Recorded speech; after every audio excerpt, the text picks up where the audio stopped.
बहुत समय पहले की बात है। घने जंगल के बीच एक सुंदर और शांत गांव बसा हुआ था। गांव के लोग मानते थे कि उस जंगल में एक जादुई परी रहती है जो सच्चे दिल से मांगी गई हर मुराद पूरी करती है।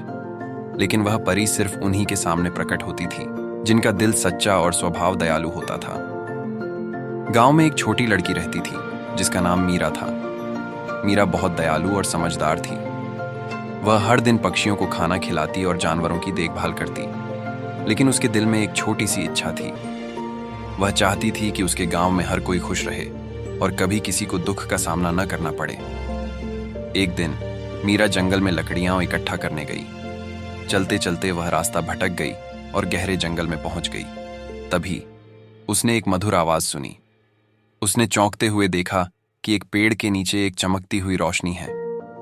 यह क्या है? मीरा ने आश्चर्य से कहा। जैसे ही वह उस रोशनी के पास गई, वह रोशनी एक खूबसूरत परी में बदल गई। परी ने मुस्कुराते हुए कहा, मीरा, मैं जानती हूं कि तुम सच्चे दिल की लड़की हो। तुमने हमेशा दूसरों की मदद की है। अब तुम्हारी कोई भी इच्छा पूरी की जाएगी।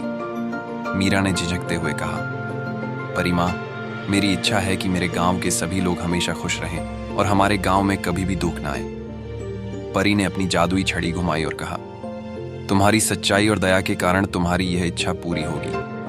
उस दिन के बाद मीरा का गांव खुशी और समृद्धि का प्रतीक बन गया। परी ने वादा किया, मैं हमेशा इस गांव की रक्षा करूंगी।